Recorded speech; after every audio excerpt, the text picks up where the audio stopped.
welcome to our new edition of The Tape, our season 3 finale. I'm your host as always, PJ's here. It is May 22nd, 2020. Thank you all for watching. May 21st, I would say that. May 21st. I got 22nd, let's say 21st. But thank you all once again for watching this season 3. Season 3. We're wrapping things up this episode. And we shall return on season 4, Thursday, September 10th. So don't forget that. Alright. Join in the conversation using the hashtag Take here on Connect. And thank you all for watching. Once again, like I said, coming up soon, Viral will be on twice a week. So you get Viral twice a week. You get the Take from the end, Viral from the come on in, with extended Viral. So hey. Like I said, here, first thing first, join the conversation. You know what I'm saying? Please subscribe, Miss Care. Thank you all once again for watching season 3 of The Tape. Look forward to seeing you on season 4 this September. All right, let's get to the big story. The big story is, wow, President Trump does it again.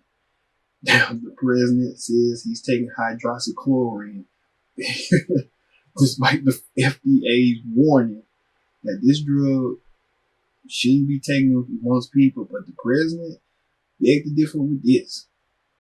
And a lot of good things have come out about the hydroxy. A lot of good things have come out. And you'd be surprised at how many people are taking it, especially the frontline workers, before you catch it. The frontline workers, many are taking it. I happen to be taking it. Hydroxychloroquine? I'm taking it, hydroxychloroquine. When? Right now, yeah. A couple of weeks ago, I started taking it. Because I think it's good. I've heard a lot of good stories. And if it's not good, I'll tell you right, I'm not going to get hurt by it. It's been around for 40 years for malaria, for lupus, for other things. I take it. Frontline workers take it. A lot of doctors take it. A lot of doctors take it. I take it. Now, I hope to not be able to take it soon because, I hope they come up with some answer. But I think people should be allowed to. I got a letter from a doctor the other day from Westchester, New York, around the area. He didn't want anything. He just said, sir, I have hundreds of patients, and I give them hydroxychloroquine. I give them the Z-Pak, which is zithromycin, and I give them zinc. And out of the hundreds of patients, many hundreds, over 300 patients, I haven't lost one. He said, please keep pressing that, sir. Did the White House doctor recommend that you take that? Is that why you're taking it? Yeah, White House doctor. Didn't recommend. No, I asked him, what do you think? He said, well, if you'd like it. I said, yeah, I'd like it. I'd like to take it. A lot of people are taking it. A lot of frontline workers are taking hydroxychloroquine. I don't take it because, hey, people said, oh, maybe he owns the company. No, I don't know the company. You know what? I want the people of this nation to feel good. I don't want them being sick. And there's a very good chance that this has an impact, especially early on. But you look at frontline workers, you look at doctors and nurses, a lot of them are taking it as a preventative. And they're taking, totally unrelated, but they take the Z-Pak or the zithromycin for possible infection. Now, I haven't taken that other than an original dose because all you need, you don't have to take it simultaneously. But the zinc you do take. So I'm taking the two, the zinc and the hydroxy. And it seems to have an impact. And maybe it does, maybe it doesn't. But if it doesn't, you're not going to get sick or die. This is a pill that's been used for a long time, for 30, 40 years on the malaria and on lupus too, and even on arthritis, I guess, from what I understand.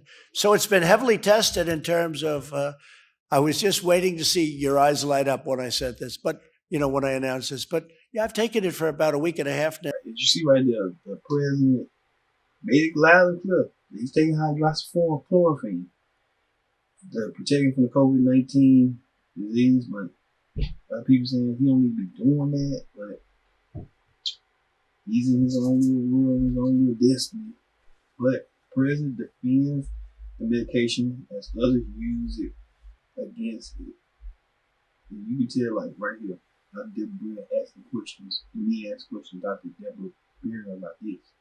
Top White House pandemic advisor Dr. Deborah Birx ignored questions about the drug today. Do you have any concerns about President Trump using hydroxychloroquine? He hasn't rained, but it's not going to rain for the next 3 You see, she don't be not part of it because she trying to avoid it what she can because she knows the president is a little bit out of his mind, out of his head.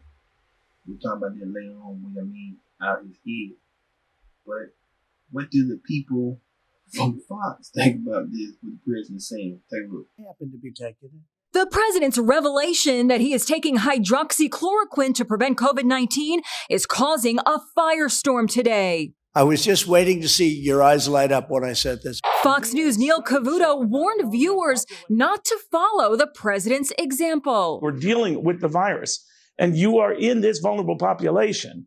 It will kill you. I cannot stress enough. This will kill you. Trump fired back on Twitter. Fox News is no longer the same. You have more anti-Trump people by far than ever before, looking for a new outlet. House Speaker Nancy Pelosi even fat-shamed the president. I would rather he not be taking something that has not been approved by the scientist, especially in his age group and in his, shall we say, weight group, what is morbidly obese. Trump weighs 243 pounds, according to his last medical report.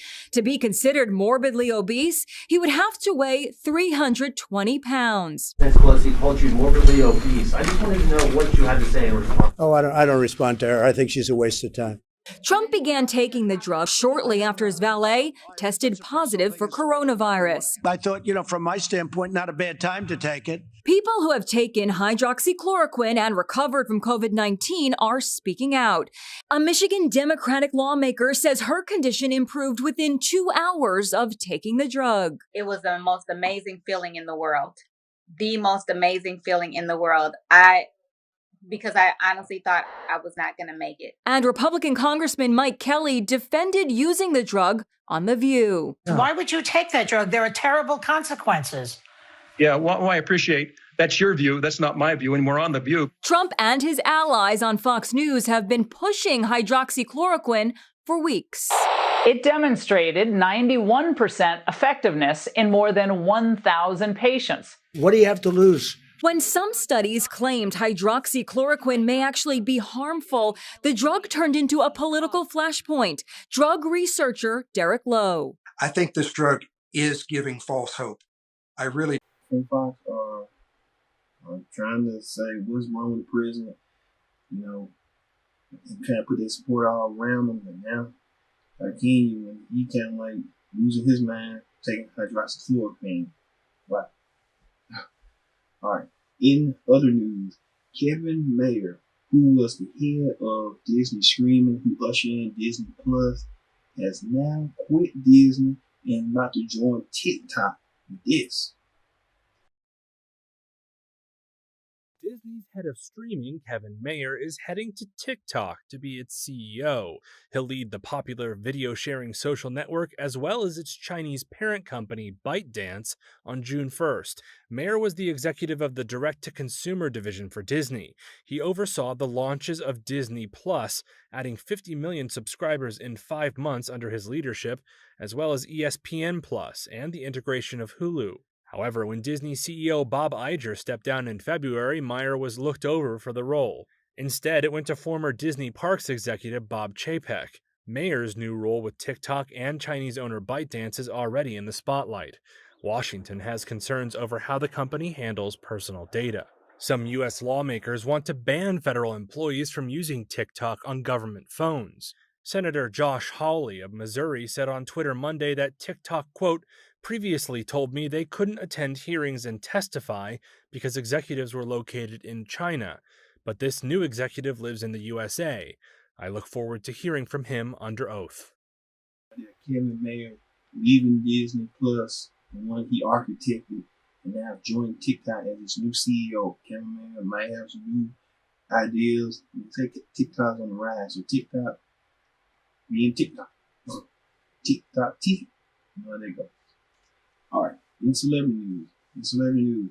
Rapper X10Z, Tekashi 69, touts Justin Bieber and Ariana Grande for cheating on the music charts with this. Hear that? Tanashi 6ix9ine, a little bit angry, a little bit frustrated, a little bit overjealous that his record Hoopla is not in the hits, and he's getting mad and frustrated about it. Wondering why Justin Bieber and Ariana Grande, they got an upstart and they ain't come in late.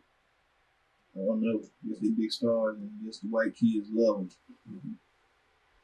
You better watch out for Snoop Dogg, because Snoop Dogg still got some receipts on him for saying what he said in social media. Alright. Also speaking this week, child star Mary-Kate Olsen is getting a divorce from her older husband, Oliver or something. And they got People Magazine got the latest with this.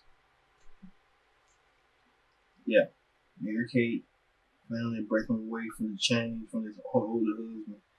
I think she kind of realizing that she realized she wanted kids and she can have kids with him, but maybe she trying to figure out who she is. You know, you be so in love and living vicariously through a person that you don't think you want to be with that person forever. So you got to think about that in essence. Tell you. All right, on Talk Show this week, American Idol host and live co-host Ryan Seacrest looked it a little bit sick, as people worried about Seacrest's health. They thought he had a mini stroke, and here's the latest on what Kelly Ripa explained why Seacrest's health scare isn't what you think it is. Take a look. With host Ryan Seacrest. Many viewers were worried that the 45-year-old TV personality had suffered a stroke on live TV. You can catch her playing Aretha Franklin on the National Geographic limited series Genius. Social media exploded with concern. Did Ryan Seacrest have a stroke on national TV tonight, said one. His eye is closing, drooping. This is not normal for him. Hope he's okay, went another. Viewers pointed out that one eyelid did look like it was drooping, and he appeared to slur his words. You are locked live with us, the biggest moment of the season. The host was also absent from Live with Kelly and Ryan this morning. Ryan worked late last night on American Idol, so he's taking the morning off. Reps for Seacrest say he did not have a stroke and is enjoying a well-deserved day off. Like many people right now, Ryan is adjusting to the new normal and finding work-home balance with the added stress of having to put on live shows from home. That's and he says he's A-OK. Ryan Seacrest returned to Live with Kelly and Ryan this morning after exhaustion kept him off the air yesterday. I want to thank Mark for filling in yesterday. I appreciate that. Yes, it was his pleasure. He's so good at it. And also all the very kind well wishes from my exhaustion working around the clock. There was no further mention of that on-air incident that had viewers worried about the TV personality's health on Sunday. Social media erupted with concern when they saw Seacrest with a droopy eye and slurred speech during Sunday's American Idol finale, leading many to speculate he had suffered a stroke. Now his eye seems fine, and he's putting those rumors to rest. I got a day off to relax, and here we are once again at it on Live. Yeah, Ryan Seacrest claiming that he was exhausted. That's why many people were wondering why one eye looked bigger than the other, why his speech was slurred. It just didn't feel like right, but Seacrest said he was filming another Disney sing-along. Right. We'll see on that. Seacrest out. Speaking of that, another talk show host announces that she's taking a hiatus. Wendy Williams explains it all with this. And Wendy Williams is taking a break from her daytime show due to a flare-up of Graves' disease. In consultation with her doctor and as a precautionary measure, she will be taking some time off as she continues to receive treatment, said a spokesperson for her show. Williams has been taping episodes of her show at home during the pandemic, but switched to reruns this week. See right there, Wendy Williams explains that she's taking a hiatus because of her Graves' disease. She don't want to trigger Wendy Williams kind of like in the eye. Remember last time she had everything, her world was coming down, her husband cheating, and she just couldn't handle the pressure. She dropped like in the ceiling. Whew. When Williams said she'll need to go through that again. Already forced out, I think, a production forced out of that premiere. Like, get out of the way, and you gonna have your show. She gotta do what she gotta do. Alright. Speaking of that, on Inside Edition, anti-lockdown protesters confront a reporter on the job. This. TV reporters wearing masks are also sometimes getting hassled. You are sweating. Your glasses, you can't even see out of them. You're terrified. I'm wearing my mask. On Long Island, New York, anti-lockdown protesters, many not wearing masks, confronted a local TV reporter. I think you need to back away from me. No, I got sir. hydroxychloroquine. I'm fine. I'm just standing here. This guy will not get away from me. The president retweeted video of the incident and posted, "People can't get enough of this. Great people." CNN chief media correspondent Brian Stelter. It's ugly. It's unfortunate. It's crazy that wearing a mask is seen as partisan, like you're the member of one tribe or another. But sadly, that's how it seems to be. Right now, the reporter on the job was doing his job, and the anti-protesters kept stopping the man. The man was trying to get away from him. I just let you know how crazy people are about gun toting and stuff, and one thing they way or another. A lot of people are like, you get aware. I want to do what I want to do. There we go. All right. We'll be back with more season finale of the Take. Don't go anywhere after this.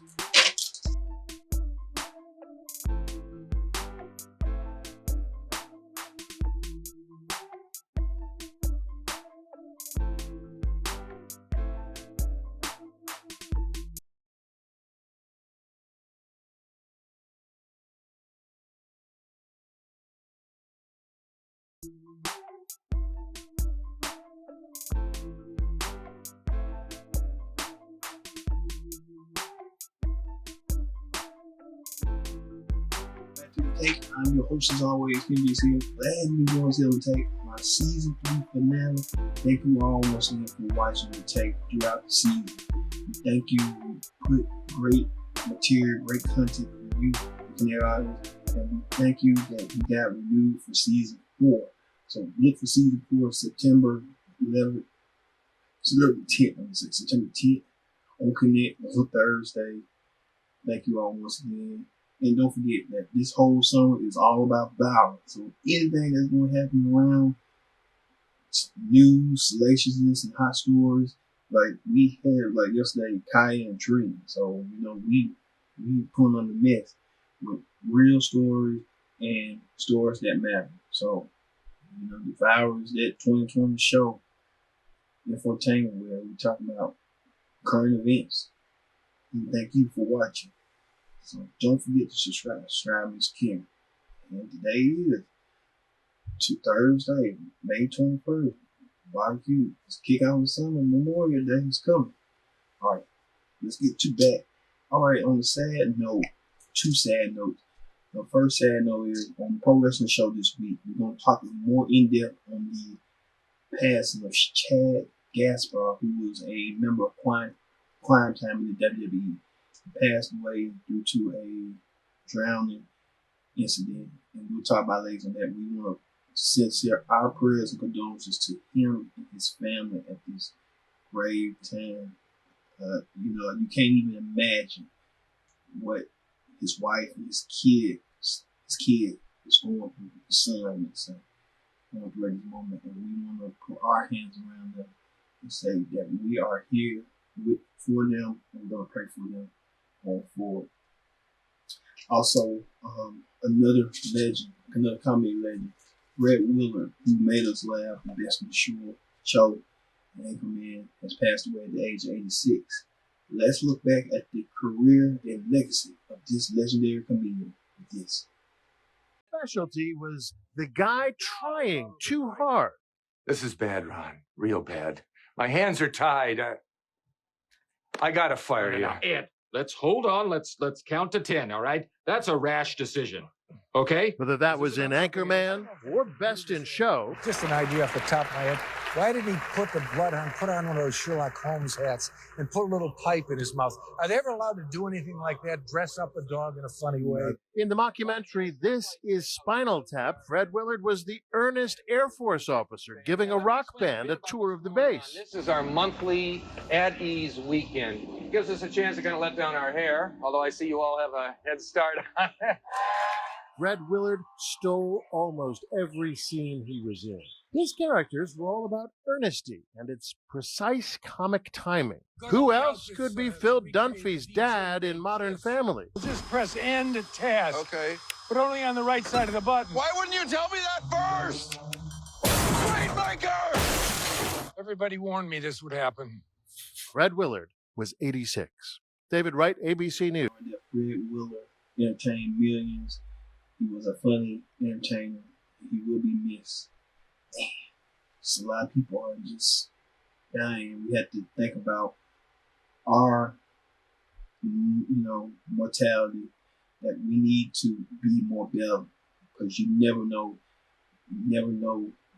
Today might not be given today to promise. It might not be given tomorrow. And we have to make sure we do things the right way before we leave this world, make it a better world.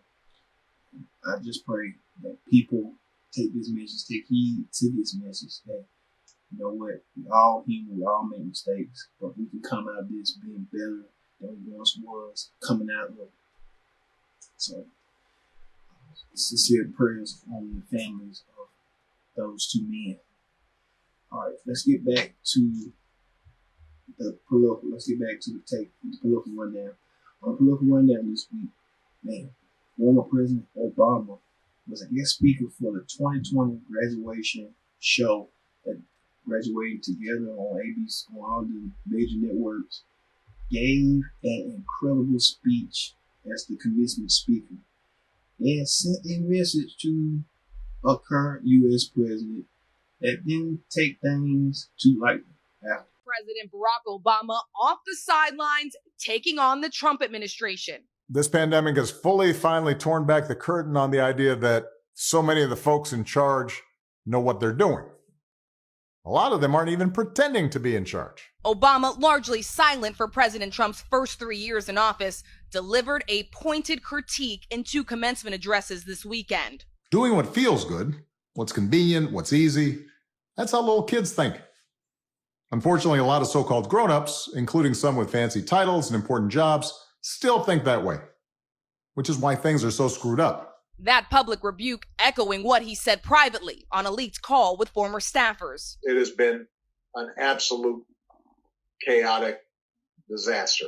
Obama saying he'll do everything he can to get his vice president into the Oval Office. On Twitter, President Trump firing up his base, accusing Obama of committing unspecified crimes in an effort to undermine the 2016 election and his presidency. This was all Obama. This was all Biden. These people were corrupt. Alleging without evidence they had some sort of a legal role in the FBI investigation into President Trump's first national security advisor, Michael Flynn. We have a health crisis. This is all about diverting attention. Focus on what's in front of us. Today, the president said he had not seen Obama's recent jab, but fired back anyway. He was an incompetent president. That's all I can say. Grossly incompetent. Thank you. You saw right there, President Obama take his pot shots at Trump. We know that Obama is not going to be facing Trump, but Obama's former running mate, like Joe Biden, is. And the presumed Democrat nominee will take on Trump in the general election, which is Trump's re-election. We know that Trump took some pot shots at him, so it's going to be a war word between Obama and Trump, Biden and Trump, and maybe Pence might get involved, tangle in. Who knows?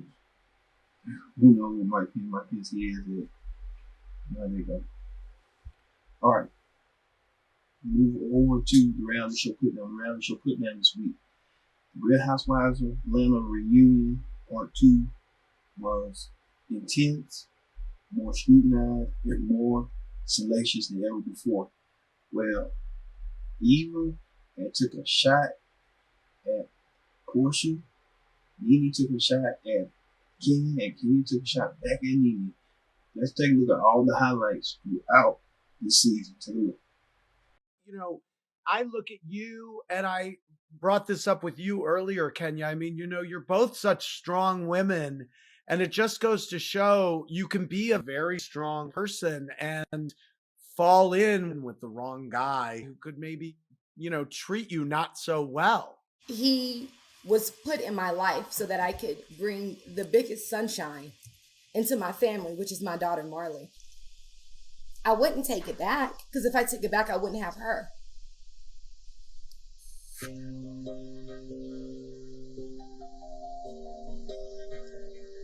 I'm sending you a big hug. Thank you. Yeah, I need a second. I hate talking about him. He's such a... Oh, I hope I would interview these women. I hate talking about him. Brandon from Virginia said, Kenya, in Toronto, you hinted that someone's significant other may be cheating on them. Why didn't you just tell Tanya that it was Paul? I wasn't specifically speaking of Tanya initially. I started to engage her when she started asking me the questions. How many people at the table was already privy to that information? Candy, Cynthia, and yourself. Everybody was like, wow, she's really coming for you. No, everyone didn't, because Portia even said after I left, well, is she talking about me? I only thought you were talking about me for 2 seconds. At first, I was like, wait, she's talking about me. And then as you guys kept going back and forth, I was like, oh, she must be talking about that lady. Exactly. Her plan was intentional from the very beginning. That's not true. She thought she had a loaded gun, but she shot a blank. As I said it in my interview, I'm not going to give it to her. You talked all day, zip your lips so somebody else can say something. You just got here a half hour ago. People have to Bring it, girl. Do you deserve Greg having relationships with your health? Huh? Oh. I mean, it doesn't make any sense. I do deserve messing it. around with the health. I deserve it. Okay, girl. So I called Greg. I said, Greg, I have you on speaker. He was like, I said, so you've been talking to Juanita? And he said, no, I ain't never talked to her. You gotta be. I was like, okay, you have. Bye. Who is your man messing around with? It ain't you. Yeah, who knows? We're separated. It could be anybody. If he's out on a date, then he's out on a date, honey. If he ain't calling my housekeeper to have sex. He's calling all the people around you to have sex with him. So right there, it's just keep the hits keep coming and coming as the Real Housewives of Atlanta. It's gonna get more wild and more crazy. I wish we could just keep this thing going, but fortunately, hey, y'all will know what's going on. We just have to watch and see how this all plays out in part 3 this coming week. So should be intense coming up this week. All right. Another news, reality news. Bachelorette star Hannah Brown apologized after she says the N-word on Instagram. Are you kidding me? You won't believe it. Take a look. Former Bachelorette Hannah Brown has issued an apology after using a racial slur on Instagram. In a statement posted to her Instagram story, she wrote in part, "There's no excuse, and I will not justify what I said." She ended the note with, "I promise to do better." In case you missed it, Brown found herself in hot water on Saturday night on a now expired Instagram Live when she repeated the N-word while singing the lyrics to the baby song Rockstar. Fans watching immediately confronted her in the comments, to which Brown seemed surprised, saying, "I did? I'm so sorry. No, I was singing. I'm so sorry."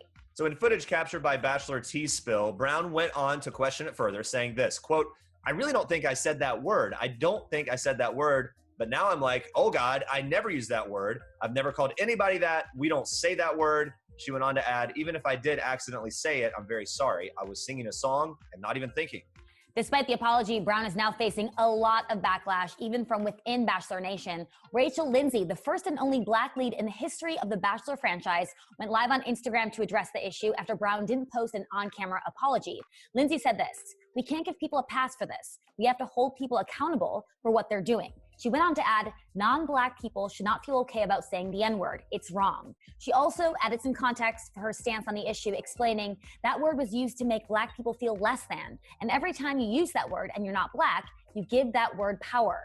Other Bachelor Nation stars Becca Martinez, Nick Viall, and Mike Johnson shared their disappointment at Brown on their respective Instagrams too. Martinez posted several lengthy statements calling out Brown's privilege, while Viall reacted to a number of fans' questions, saying that it was, quote, disappointing to see. Johnson said simply, she shouldn't have said the N-word. It's pretty damn simple to me. Meanwhile, Tyler Cameron urged his followers not to turn on Brown. After sharing Rachel Lindsay's Instagram live video to his stories, he insisted that he wasn't dragging Brown, but instead trying to, quote, educate those who don't get it. He went on to write that Brown is, quote, learning and growing, adding, love rids hate. Hate only makes more hate. Let's learn and lift each other up with... And Brown owned up to her excuse that there's no excuses. But what you said is what you said, but at the same time, how can you come back from that? And it's like, now, people are just saying stuff out their heads. And it's just like, some people just get it. I just had to just, like, you undercover racist, and you should graduate from the University of Alabama. Now, come on. You put two and two together from that. So, all right, on news this week. Many drivers are caught speeding during the pandemic with this. They're being called COVID crazy drivers, speeding down the highway at nearly 100 miles per hour. Whoa! This driver tailgates, then dangerously weaves in and out of traffic. This driver is so blatant, he speeds past a traffic officer with lights flashing. Many cars during the coronavirus lockdown are out of control. Most highways are wide open, rush hour is non-existent, and a lot of drivers are totally ignoring the speed limit and putting the pedal to the metal during this pandemic. Radar expert Dan Rinker from Stalker Radar says he's never seen anything like it. Here on the Wantagh Parkway on Long Island, traffic would usually be bumper to bumper, but not now. The roads are clear, and with enforcement down, we found plenty of reckless drivers. In this 50 miles per hour zone, this car whips by us going 99 miles per hour. He's flying. Everywhere we went, drivers went 30 to 50 miles an hour over the limit. 89 right there on that black one. 85. This guy zips along at 85 miles per hour in a 50 zone, going from the left lane to the right and back again without ever signaling. He made improper lane changes, cutting across traffic like that. We had a close call when a car cut in front of us. Look at this. Kind of like that guy. Wow, we almost just saw a collision right in front of us. Right. What do you say to the people who are out there driving recklessly? You just need to slow down. This vehicle goes out of control, chances are it's going to crush somebody that's in another vehicle. We have a responsibility going down the road. Bottom line, stay safe out there. There's enough to worry about these days without adding reckless driving to the list. We're talking about many of these crazy drivers driving crazy during the pandemic. They ain't got no control beyond their speed. I remember my late cousin used to tell me that do the speed limit. That's what the speed limit for is, for your protection. Not going overboard, you just kill yourself. So I used to do now. Like, I'm driving for me and drive for you. I'm trying to keep myself from not going crazy. But these folks just crazy. I'm telling you, crazy as a whistle on grease. I'm telling you. All right, we found the viral video of the week. All right. We celebrate the class of 2020 as they embark a new journey in their lives. Tonight we are celebrating the class of 2020. Every family in America experiencing the critical role our schools and charities play in our lives and what happens when they shut down. In our poorest neighborhoods, schools are about much more than learning. In places like Akron, Ohio, schools are the most essential service. It may be the only place to support you, the only place to protect you, and for many, the only place to feed you. Our schools are our safety net. Our people build our communities. To the class of 2020, as you celebrate tonight, do not forget your safety net. Every teacher, every coach, every pastor, they along with your friends and family got you to this moment. And now it is time to go to a new place. It is time to chase every dream, accept every challenge, strive for greatness, honor every promise, and recommit to your community. I know That's the last thing you want to think about right now in the place you've been sitting in for the last 2 months. Really, I mean, the last 18 years for you guys. But it's the truth. The community needs you. And when I say to the community, I mean your rec league, your church, your youth group, and most of all, your school. They need you. Most importantly, building your community is how you change the world. Unfortunately, the system does not solve the real problem. Education, violence, racism, they must be solved in the street. Class of 2020, I know the last thing you want to hear right now is stay home. That's not my message to you. My message is stay close to home. Maybe not physically, but in every other way possible. Pursue every ambition. Go as far as you possibly can dream. And be the first generation to embrace a new responsibility. A responsibility to rebuild your community. Class of 2020, the world has changed. You will determine how we rebuild. And I ask that you make your community your priority. Congratulations, class of 2020. I love all of you. And remember one thing. Oh, say, can you see by the dawn's early light what so proudly we hailed at the twilight's last gleaming, whose such nights and bright stars through the perilous fight, o'er the ramparty walls, where so gallantly streaming, and the rockets crack the most bursting in they through the night that our flag was still there. Oh, say, don't stand still,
with this.